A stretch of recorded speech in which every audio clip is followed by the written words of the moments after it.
But if you say there is no inquiry for banking, I mean, seriously, every person on that side of the House that has said that, I felt so sorry for the member for Dawson. There would not be a person in his electorate that would agree with that proposition. Not a single person in his electorate that would agree with that proposition, nor in most of the other electorates in Australia. But, you know, I represent the agricultural and particularly the cattle industry. Well, you know, this is what the banking did for us.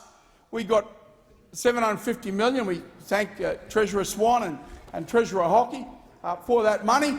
But the bank has organised so that we couldn't get a reconstruction board because they would lose a lot of business to the reconstruction board.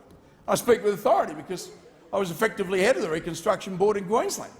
And their antagonism towards us by putting another banking institution out there was enormous.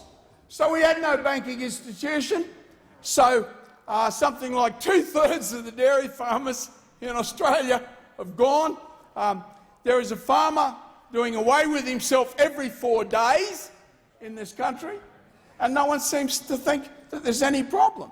Well, I would say 1 in 10 of those problems come from deficiencies in the banking system. Now, let me just zero in on a case.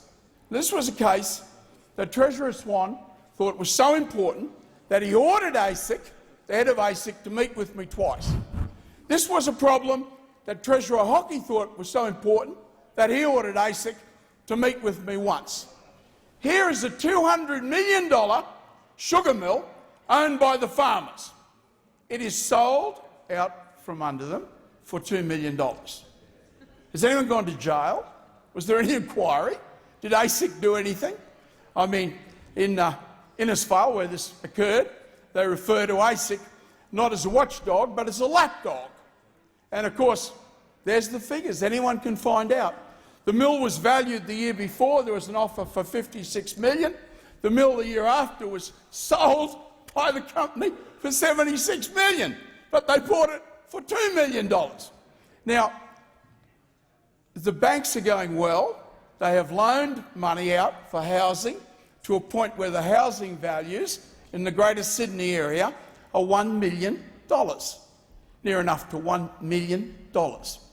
The average income for an Australian is $75,000, and most Australians are well below that.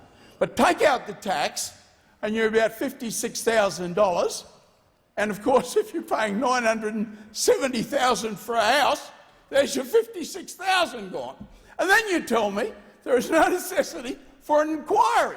You are standing on the brink of a precipice, and every intelligent person in this country knows that you are standing on the brink of a precipice. And maybe you don't want the spotlight because it might indicate that the precipice is there.